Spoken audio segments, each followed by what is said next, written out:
मैं कनक लक्ष्मी आज हिंदी विषय में के तहत कक्षा 7वीं के लिए एक कविता लेकर आई हूँ। कविता का नाम है रहीम के दोहे। यह जो है रहीम द्वारा लिखित है। रहीम एक बहुत ही बड़े कवि हैं जो एक सैनिक भी रहे हैं और एक बड़े योद्धा भी रहे हैं, और उनके जो काव्य है वो अरबी, फारसी, संस्कृत ये सब के जो है वो पंडित रहे हैं, लेकिन उतना ही वो हिंदी को सम्मान देते रहे हैं। इसीलिए उन्होंने हिंदी में अपनी कविता लिखी है कि जो रहीम रचनावली है वो बहुत ही प्रसिद्ध है, इसी से लिया गया है। यह एक रहीम के दोहे जो है वो हमारे पाठ में शामिल है, पाठ नंबर 11 पर। हम आज उसी रहीम के दोहे को पढ़ेंगे। तो मैं पहले रहीम के दोहे का उच्चारण करती हूँ, आप सुनिएगा। कहत रहीम संपत्ति सगे, बनत बहुत बहुरीत, विपत्ति कसौटी जे कसे, तेई साँचे मीत। जाल परे जल जात बही, तजी मीमन को मोह, रहीमन मछली नीर को, तरु न छाड़ती छो। तरवर फल नहीं खात है, सरवर पियत न पान, कही रहीमन पर काज हित, संपत्ति सची सुजा। तोते बदर क्वात के, ज्यों रहीम गहरात, धनी पुरुष निर्धन भये, करे पिछाली बात। धरती की सी रीत है, शीत घाम हो मेह, जैसी परेसो सही रहे, त्यों रहीम या देह। बच्चों, हमने इस दोहे का उच्चारण किया। अब हम एक एक पंक्ति को पढ़ेंगे और उसकी व्याख्या समझेंगे कि कवि क्या कहना चाहे हैं इन पंक्तियों में। कही रहीम संपत्ति संगे, बनत बहुत बहुरीत, विपत्ति कसौटी जे कसे, तेई साँचे मीत। इसमें कवि रहीम जी ये कहना चाहते हैं कि हम सभी जो है वो सगे संबंधी बनते हैं। जैसे हम अपने सारे रिश्तेदारों से मिलते हैं, सारे रिश्तेदार भी हमसे मिलते हैं, सारे रिश्तेदारों के बीच एक अच्छी सगे संबंधियों वाली एक अच्छी जो प्रीत है, जो प्यार है वो बना रहता है। उसके बाद क्या है कि इनको जांचने का, कब हमारे जो सगे संबंधी है वो हमारे साथ खड़े होते हैं या वो कितने हमसे प्रेम करते हैं, यह जांचने का एक ही अवसर होता है। वह है जब हमारे ऊपर कोई विपत्ति आती है। विपत्ति का मतलब है कोई मुसीबत जब आती है, तब हम देखते हैं कि वह इस प्यार की कसौटी पर कैसे उतरते हैं या फिर यह कैसे हमारी मदद करते हैं। जो विपत्ति पर, जो मुसीबत पर आपके काम आए, वही सच्चा दोस्त कहलाता है। यही कहना चाहे हैं इन पंक्तियों में कवि रहीम जी। इस पंक्ति के दौरान संपत्ति संगे, यह जो है एक शब्द आया है। इन पंक्तियों को, इन दोहों को अगर समझना है तो उसमें दिए गए शब्दों के हमें अर्थ पता होना चाहिए या अर्थ को हम मालूम करें, तभी जाकर के हम किसी पंक्ति को अच्छी तरह से समझ पाएंगे। तो संपत्ति संगे का अर्थ है धन होने पर अपने। जब धन होता है हमारे पास, तब सभी जो है हमारे साथ रहते हैं, सगे संबंधी, दोस्त, रिश्तेदार जो भी है सब हमारे साथ खड़े होते हैं। बहुत रीत, तरह तरह से जो है हम अपने दोस्तों के साथ, अपने सगे संबंधियों के साथ व्यवहार करते हैं। तीसरा नंबर है विपत्ति। विपत्ति का अर्थ है मुसीबत। जब हमारे ऊपर मुसीबत आ जाती है, जब हमारे ऊपर किसी तरह की विपत्ति आ जाती है, तो उसको कहेंगे मुसीबत। कसौटी, कसौटी जो है इसका अर्थ है जांच। तभी हम किसी लोगों को सही कसौटी पर जांच पाएंगे। कसौटी का अर्थ है जांचना। तभी हम जांच पाएंगे जब हमारे ऊपर कोई मुसीबत आती है, तो हमारे जो साथी है या फिर हमारे रिश्तेदार है वो हमारे कितने काम आते हैं। 5वां नंबर है कसे, जिसे कसा जा सके या खरा उतरे। तो खरा उतरे का क्या अर्थ है कि हमारे जो मुसीबत के समय में हमारे जो साथी है वो कैसे खरे उतरते हैं। खरे उतरना मतलब हमारी कैसी मदद करते हैं, क्या वो हमारे साथ खड़े रहते हैं या फिर हमसे दूर हो जाते हैं। जो मुसीबत के समय जो साथी या जो रिश्तेदार हमारे साथ खड़े होते हैं, वही सच्चे मायने में हमारे सगे संबंधी होते हैं या फिर हमारे अच्छे दोस्त होते हैं। बच्चों, हमने रहीम के दोहे के 2 पंक्तियां पढ़ने के बाद उसमें आए कठिन शब्दों को भी जाना। कठिन शब्दों को जानने से ही हम इस दोहे को समझ नहीं पाएंगे, इसलिए मैं आप लोगों के लिए कुछ प्रश्न लाई हूँ, जिस प्रश्न के उत्तर अगर जान जाते हैं तो इन 2 पंक्तियों को जानना आपके लिए आसान हो जाएगा या समझना आसान हो जाएगा। पहला प्रश्न है, लोग कब सगे बनने का प्रयास करते हैं? लोग कब सगे बनने का प्रयास करते हैं? जब किसी के पास धन होता तो लोग सगे बनने का प्रयास करते हैं। तो क्या है, कवि क्या कहना चाहे हैं कि हम सभी भी देखते हैं जिसके पास धन होता है उसी के सगे संबंधी होते हैं, उन्हीं के अधिक दोस्त भी होते हैं। तो क्या है कि धन होने पर सारे सगे संबंधी, सारे दोस्त हमारे पास होते हैं। दूसरा प्रश्न है, सच्चा मित्र कौन होता है? कवि के अनुसार सच्चा मित्र कौन होता है? सच्चे मित्र को जानने की एक कसौटी होती है। सच्चा मित्र वह होता है जो विपत्ति के समय काम आता है। कवि क्या कहना चाहते हैं कि जो मित्र है उसकी जो कसौटी है उसको कैसे समझा जाए कि वो दोस्त हमारा अच्छा है या नहीं, या वो दोस्त जो है हमारे काम आ रहा है या नहीं। जब हमारे ऊपर विपत्ति आती है, यहाँ विपत्ति का अर्थ मैंने पहले भी बताया कि मुसीबत, जब हमारे ऊपर किसी प्रकार की मुसीबत आती है तब कौन हमारे साथ खड़ा होता है, इसी से पता चलता है कि सच्चा मित्र कौन है। बच्चों, हमने पहली पंक्ति देखी, उसमें आए शब्द अर्थों को भी देखा, हम प्रश्नों के द्वारा उसको समझने की कोशिश किए। उसी तरह से दूसरी पंक्ति में रहीम क्या कहते हैं उसे देखते हैं। जाल परे जल जात बही, तजी मीमन को मोह, रहीमन मछली नीर को, तरुणा छाड़ती छोह। इस जो पंक्ति है इसमें कवि रहीम जी कहना चाहते हैं कि जल परे जल जात, जल जो है किसी भी जल में, नदी या तालाब के जल में जो है हम अक्सर देखते हैं कि वहाँ पर मछलियाँ पाई जाती है। मछलियों को पानी से बहुत मोह होता है। मोह का मतलब वह उसी में रहना चाहती है, इसी को कहते हैं तजी मीमन को मोह। मीमन का यहाँ पर अर्थ है मछली। मछली जो है वो तालाब में रहती है या समुद्र में रहती है या नदी में रहती है, उसको पानी से प्रेम होता है, मोह होता है। रहीमन मछली नीर को, तरुणा छाड़ती छोर। आपने अक्सर देखा होगा कि जो मछुआरे होते हैं वो मछली पकड़ने के लिए तालाब में, नदी में, समुद्र में जाल फेंकते हैं। जब वो जाल फेंक करके जाल को खींचते हैं, खींचते साथ मछलियाँ भी आती है, उसके साथ ही थोड़ा जल भी आ जाता है। उसके बाद ही जल जो है वो उस जो जाल है वो जाल से वो बाहर निकल जाती है और मछली जो है वो तड़पती रहती है। इसे हमने सबने देखा है। तो कभी यहाँ पर क्या कहना चाहे हैं कि जो पानी से मछलियाँ आती है उनको इतना पानी से मोह होता है कि वो पानी से बाहर नहीं आना चाहती। जब हम ज़बरदस्ती उसको जाल डालते हैं और जाल डाल करके जब खींचते हैं तो उस तालाब से या उस नदी से या उस समुद्र से थोड़ी जो जल आती है वो जल वापस चली जाती है, क्योंकि जल को मछली से कोई प्रेम नहीं होता है, कोई मोह नहीं होता है। लेकिन मछली जो है वो अक्सर उस पानी से प्रेम करती रहती है और जैसे ही वो पानी को छोड़ती है तो वो कहती है कि मैं पानी अगर छोड़ दूं मैं अपने प्राण त्याग देती है। इन पंक्तियों में आए जो कठिन शब्द हैं उनके अर्थों को हम समझने की कोशिश करते हैं। शब्द है तजी। तजी का अर्थ है त्यागना, जैसे मछली अपने प्राण को त्याग देती है। मीमन, मीमन का अर्थ है मछली। तीसरा नंबर है नीर। नीर का अर्थ है पानी या जल। मोह, मोह का अर्थ है प्रेम या प्यार, जैसे मछली पानी से प्रेम करती है। छाड़ती, छाड़ती का अर्थ है छोड़ती। दूसरी पंक्ति के कठिन शब्दों के अर्थ हमने जाने। हम इन पंक्तियों को कुछ प्रश्नों के द्वारा जानने की कोशिश करेंगे। जल को मछलियों से कोई मोह नहीं होता, कैसे?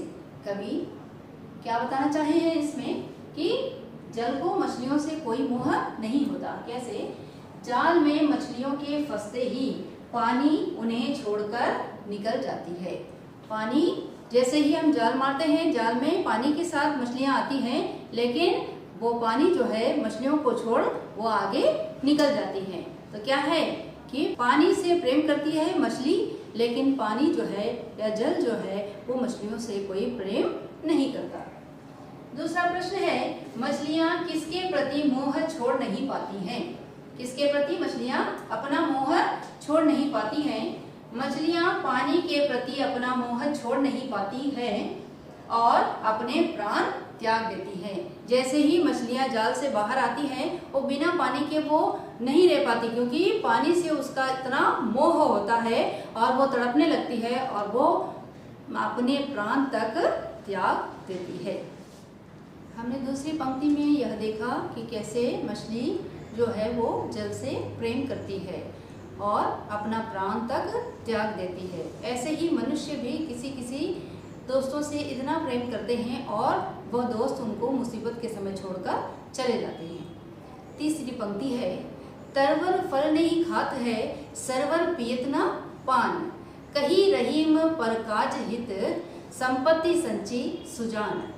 कवि रहीम जी इन पंक्तियों में कहना चाहते हैं कि तरवर फल नहीं खात है, मतलब तरवर जो है, तरवर का अर्थ है पेड़ वृक्ष जो है अपने फल कभी नहीं खाते हैं। हमने कभी नहीं देखा बच्चों कि फल जो है वो पेड़ खुद ही खा जाता हो।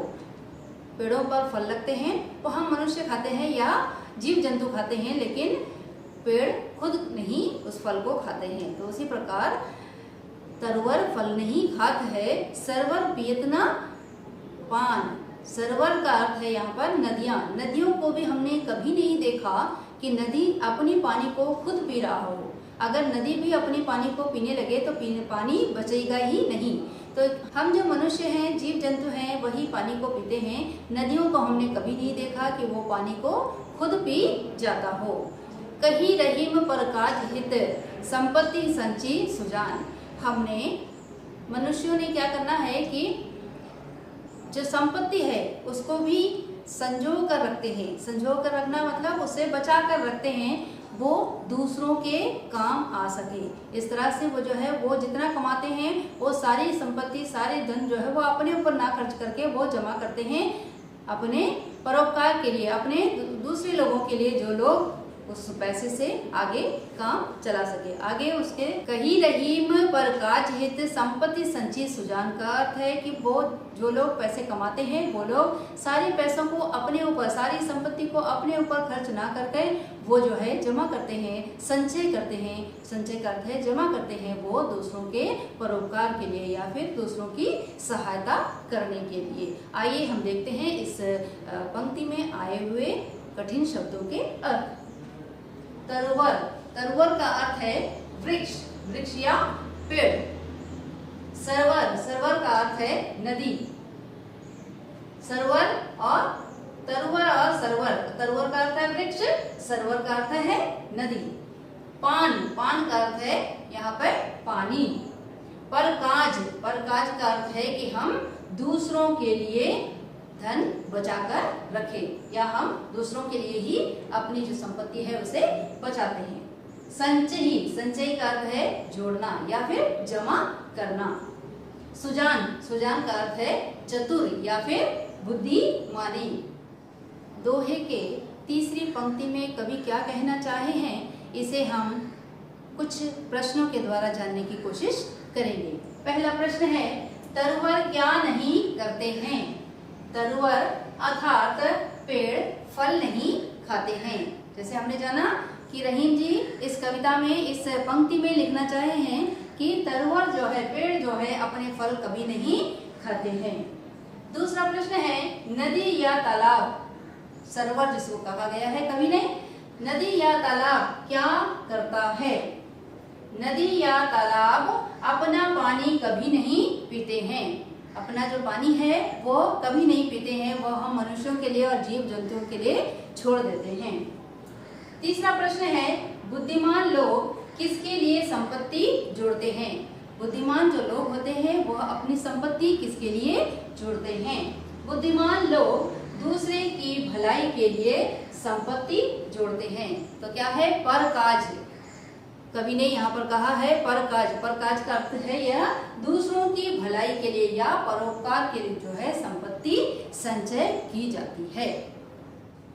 थोते बादर क्वार के ज्यों रहीम गहरात, धनी पुरुष निर्धन भये करे पाछली बात। इस पंक्ति में रहीम जो हमारे कवि हैं वो कहना चाहते हैं कि थोते बादल क्वार के समय, यह हमने पिछले पार्ट में भी पढ़ा था, मौसम के जो अलग अलग जो प्रकार है उसमें से ये क्वार के एक महीने हैं या क्वार के जो दिन हैं उसमें क्या है कि तापमान बढ़ा हुआ होता है। अगर वो उस तापमान के दौरान भी अगर बादल अगर उमड़ घुमड़ करके अगर आ रहे हैं तो वो सिर्फ गहराते हैं, गहरा कर काले बादल आते हैं और बादल गड़गड़ाते हैं, लेकिन वर्षा नहीं होती है। इसी प्रकार धनी पुरुष निर्धन भये, धनी जो पुरुष होते हैं, जो धनी होते हैं, वो अगर निर्धन अगर हो जाते हैं तो क्या करते हैं, करे पाछली बात। वो अक्सर जो है उन दिनों की बात कहते हैं कि जब मैं अमीर हुआ करता था। तो कवि यही कहते हैं, मौसम के साथ इसको जोड़ने की कोशिश करते हैं कि जैसे बादल उमड़ घुमड़ करके आ रहे हैं, लेकिन बिजली चमक रही है, बादल गरज रहे हैं, लेकिन वर्षा नहीं हो रही है, उसी तरह से यह जो धनी व्यक्ति है वो निर्धन होने के बाद वो भी बड़बड़ाते रहते हैं या वो कहते रहते हैं पिछली बातों को, लेकिन कुछ होता नहीं है। इसी पंक्ति के दौरान हम देखेंगे कि इसमें आए कठिन शब्दों के अर्थ। थोथे, थोथे का अर्थ है खाली, खाली जो है बादल गड़गड़ाते हैं लेकिन वर्षा नहीं होती है। उसी प्रकार धनी जो व्यक्ति है वह भी बोलते रहते हैं पिछली बातों को, उससे कोई फायदा होने वाला नहीं है, क्योंकि अभी वो निर्धन हो चुके हैं, वो गरीब हो चुके हैं। जो धनी थे वो आज गरीब हो चुके हैं, लेकिन वो अपनी पिछली बातों को, खाली जो बातें हैं उसी को बता सकते हैं, लेकिन उनके पास धन नहीं होता है। गहरात, गहरात का अर्थ है गहराना। बादल जब बहुत सारे इकट्ठे हो जाते हैं तो काले बादल जो है वो गहरा जाते हैं, मतलब अंधकार जो है वो छाने लगता है। पांचली का अर्थ क्या है? पांचली का अर्थ है पिछला। पांचली जो बात है मतलब पिछला जो बात है, जब मैं धनी था मैं ऐसा करता था, मैं ऐसे जीता था, मैं ऐसे कार में जाता था, लेकिन आज वो जो है क्या है, गरीब है, निर्धन हो गया है, लेकिन उसकी जो पिछली बात है उसको वो दोहराता रहता है।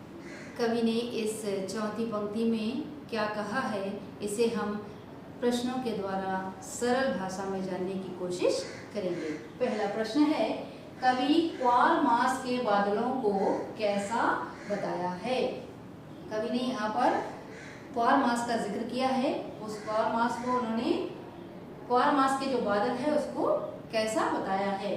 उत्तर है, कवि क्वार के बादलों को थोथे यानी खाली गरजने वाला बताया है। क्या बताया है? थोथे यानी खाली। क्वार के जो बादल है वो अक्सर गरजते हैं लेकिन वो बरसते नहीं है, उससे कोई बारिश नहीं होती, ना किसानों को कोई फायदा होता है उससे, खाली वो गरजते हैं और गरजने के बाद वो बरसते नहीं है। दूसरा नंबर है, यदि धनी पुरुष निर्धन हो जाए तो वह क्या करता है? अगर एक पुरुष है जो कि धनी होता है और उसके बाद वो निर्धन हो जाता है तो वो क्या करता है?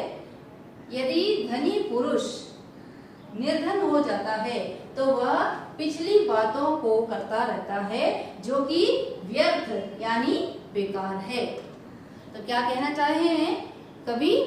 यह कहना चाहते हैं कि जो व्यक्ति धनी रहता है तब धन के बारे में बात करता है, ठीक है, लेकिन अब जो है वो धनी आदमी निर्धन हो गया है, वह जो है गरीब हो गया है, तो वो क्या करता है? पिछली बातों को, मैं जब धनी था उस बातों को करता है जिस बात को करने का इस समय बेकार है वो बात करना, या व्यर्थ ही वो बोला जा रहा है कि मैं उस वक्त धनी था, उसका अभी कोई फायदा नहीं है, क्योंकि ऐसा कहने से वह जो धन है वो वापस नहीं आ सकता है। कवि पांचवी इस पंक्ति में क्या कहना चाहता है? धरती की सी रीत है शीत धामों में है, जैसे परेसो सही रहे त्यों रहीम यह देह। तो क्या कहना चाहते हैं कि जैसे पृथ्वी, धरती जो है वह सर्दी, गर्मी, धूप, बारिश सभी को वो सहन कर लेती है, उसी प्रकार मनुष्य भी अपने जो जीवन है उस जीवन में दुख, सुख, दर्द खुशी सब कुछ जो है वो पा लेता है। तो वो क्या कहना चाहता है कि पृथ्वी जिस तरह से सारे मौसमों को वो झेल जाती है, उसी प्रकार इंसान जो है, उसी प्रकार जो मानव है वह भी अपनी सारी तकलीफ़ों को सहता रहता है। इस पंक्ति में आए कठिन शब्दों के अर्थ जानते हैं। रीत, रीत का अर्थ है नियम। क्या रीत है? पृथ्वी जो है या धरती जो है उस पर मौसमों का आना जाना जो है वह एक नियम है। उसी प्रकार हम मनुष्य के जीवन में भी दुख सुख जो है उसका आना, रात दिन ये जो आ रहे हैं, ये सारे जो है क्या है? एक रीत है, एक नियम है जिसको आना ही है। दुख के बाद ही सुख आता है, सुख के बाद ही दुख आता है। उसी प्रकार बारिश के बाद ही धूप आती है, धूप के बाद ही सर्दी आती है। यह जो है एक मौसम का चलन होता है। उसी प्रकार हमारे जीवन की भी ये रीत है, ये नियम है। दूसरी है शीत। शीत का अर्थ है सर्दी, सर्दी का जो मौसम। मेह का यहाँ पर अर्थ है वर्षा, बारिश। 5वां नंबर है देह। देह का अर्थ है यहाँ पर शरीर। हमारा जो देह है वह है हमारा शरीर। इंसान का जो शरीर है उसको कहते हैं देह। रहीम के इस दोहे के जो अंतिम पंक्ति है, उन पंक्तियों को समझने के लिए हम कुछ प्रश्नों के द्वारा हम जानेंगे कि कवि क्या कहना चाहते हैं। पहला प्रश्न है, धरती क्या क्या सहन, धरती क्या क्या सह लेती है। धरती जो है वह क्या क्या सहन कर लेती है। धरती शीत यानी सर्दी का मौसम, मेह यानी वर्षा का मौसम, बारिश का मौसम, सभी प्रकार के ऋतुओं को सहन कर लेती है। तो क्या है? धरती क्या क्या सहन कर लेती है? हर प्रकार के जो मौसम है उसको वह सहन कर लेती है। दूसरा प्रश्न है, हमारा शरीर कैसा होता है। हमारा शरीर किस प्रकार का है? हमारा शरीर भी सभी स्थितियों को सहने वाला होता है। हमारा जो शरीर है वह भी सभी प्रकार की परिस्थितियों को वो सहन कर जाता है। तो हमारे जो मानव शरीर है उसको जो रहीम जी है वह प्रकृति के साथ इसको जोड़ने की कोशिश की है। जिस प्रकार से धरती जो है वह सब कुछ सहन कर लेती है, उसी प्रकार हम मनुष्य भी अपनी हर एक परिस्थिति को हम सहन करने का ताकत रखते हैं या हिम्मत रखते हैं। बच्चों, इस प्रकार हमने दोहे को पढ़ा, रहीम के इस दोहे को पढ़ा और हम इस पाठ में दिए गए प्रश्नों को हल करने की कोशिश करेंगे। दूसरा प्रश्न है, रहीम के कुआर के मास में गरजने वाले बादलों की तुलना ऐसे निर्धन व्यक्तियों से क्यों की है जो पहले कभी धनी थे और बीती बातों को बताकर दूसरों को प्रभावित करना चाहते हैं। दोहे के आधार पर आप सावन के बरसने और गरजने वाले बादलों के विषय में क्या कहना चाहेंगे। तो कवि ये क्या कहना चाहते हैं, दोनों की तुलना करते हैं। जिस प्रकार कुआर के समय जो बादल आते हैं वो बादल काले काले होकर आते तो हैं, लेकिन वो गरजते हैं, गरजने के बाद वो बरस नहीं पाते हैं और वो चले जाते हैं आगे। तो उसी प्रकार जो निर्धन व्यक्ति है, जो कभी धनी हुआ करता था, या जो धनी व्यक्ति है वह अभी जो है वो निर्धन है, गरीब हो गया है, वह भी जो है बड़बड़ाता रहता है। अक्सर वह कहता रहता है कि मैं एक समय में धनी था, लेकिन उसके कहने का अभी कोई अर्थ नहीं है। उसका कहना जो है वो व्यर्थ है, बेकार है उसका अभी कहना कि मैं कभी धनी हुआ करता था। दूसरा प्रश्न है दोहे से आगे, नीचे दिए गए दोहों में बताई गई सच्चाइयों को यदि हम अपने जीवन में उतार ले तो उनके क्या लाभ होंगे। सोचिए और लिखिए। यह जो है बच्चों को सोचने के लिए कहा गया और उसे लिखने के लिए कहा गया है, फिर भी मैं आपको बताती चल रही हूँ। पहला है क नंबर, तरुवर फल खालिस्तान है संची सुजान। पेड़ की तरह, तरुवर की तरह अगर मनुष्य भी परोपकारी हो जाए, अपनी जो इच्छाएं उसको त्याग दे, अपनी जो अहम है उसे त्याग दे, तो क्या है, हम भी दूसरों के लिए फायदेमंद बन सकते हैं। हमें अपना स्वार्थ को त्याग करके हमें दूसरों के लिए परोपकारी बनना चाहिए। ख नंबर है, धरती की सी खालिस्तान है यह देह। जो धरती है वह जिस प्रकार सब कुछ सह लेती है, उसी प्रकार इंसान को भी हर परिस्थिति में, जो मानव है उसे भी हर परिस्थिति में जीना आना चाहिए। बच्चों, भाषा की बात। प्रश्न संख्या 1 है, निम्नलिखित शब्दों के प्रचलित हिंदी रूप लिखिए। उदाहरण, परे। परे का हिंदी प्रचलित रूप है पड़े। आगे दिया गया है विपत्ति, बादर, मछली, शीत। तो विपत्ति का हिंदी प्रचलित रूप है विपत्ति। दूसरा है बादर। बादर का हिंदी रूप बादल। मछली, मछली का हिंदी रूप मछली। शीत, शीत का हिंदी रूप शीत। भाषा की बात के जो दूसरे प्रश्न है वह इस प्रकार है, नीचे उदाहरण पढ़िए। नीचे जो है 2 उदाहरण दिए गए हैं। बनत बहुत बहु रीत। ख नंबर है जाल परे जाल जात बही।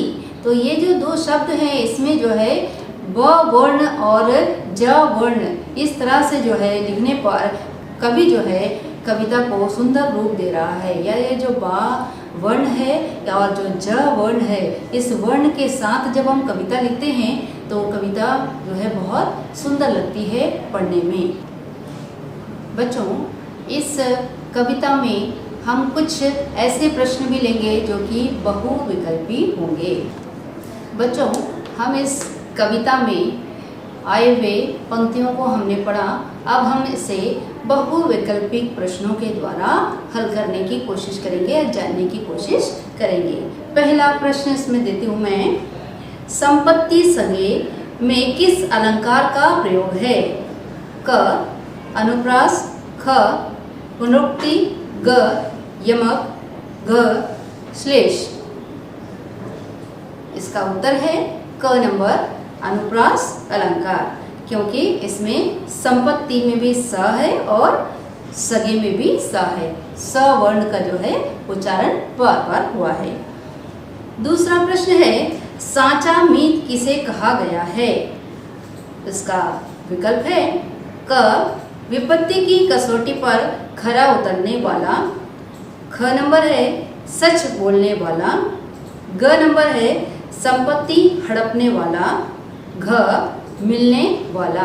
तो इसका सही उत्तर है विपत्ति की कसौटी पर खरा उतरने वाला जो है वह साचा मित्र या सच्चा मित्र कहलाता है।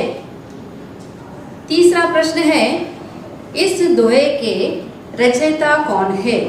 इस दोहे के रचयिता कौन है? क नंबर रहीम, ख कबीर, ग तुलसी, घ सूर। ये 4 विकल्प हैं, इसमें सही उत्तर है क रहीम। चौथा प्रश्न है, इस दोहे में हमें किसकी शिक्षा मिलती है? इसके विकल्प हैं क परोपकार की, ख धन जोड़ने की, ग फल खाने की, घ पानी पीने की। तो इस दोहे से हमें शिक्षा मिलती है क्या? क नंबर परोपकार की। हमें पेड़ जैसा परोपकारी बनना चाहिए। अगला प्रश्न है, पांचली शब्द कैसा है? पांचली जो शब्द आया हुआ है इस पंक्ति में, उसका क्या अर्थ है या वो कैसा है? पांचली शब्द कैसा है? क नंबर तत्सम, ख तद्भव, ग देशज, घ विदेशी। तो इसका जो अर्थ है और इसका जो सही विकल्प है वह है देशज। अगला प्रश्न है, धाम शब्द कैसा है? तत्सम, क नंबर, ख नंबर तद्भव, ग नंबर देशज, घ नंबर विदेशी। यह भी जो है देशज है, ग नंबर इसका सही विकल्प है देशज। बच्चों, हमने इस कविता में जाना कि किस प्रकार कवि जो है एक सामान्य भाषा के द्वारा लिखा है और हमें बताने की कोशिश की है कि हम अपने जीवन में कैसे बने। हमें उन्होंने शिक्षा देने की कोशिश की है। इन पंक्तियों द्वारा हमें कई प्रकार की शिक्षा मिली है। जैसे मछली जो है वह जल के बगैर रह नहीं पाती है, वो अपना प्राण त्याग देती है। और वृक्ष जो है वो अपने फल खुद नहीं खाते हैं, वो परोपकारी बनते हैं और वो फल दूसरों को खाने के लिए छोड़ देते हैं। नदी भी वैसे ही परोपकारी बनती है, अब अपने जल को दूसरों के लिए छोड़ देती है, ना कि वो खुद पी जाती है। और बहुत सारी शिक्षाएं हमको इस कविता के द्वारा मिला। बच्चों, अगली क्लास तक में हम दोबारा मिलेंगे, तब तक के लिए बाय।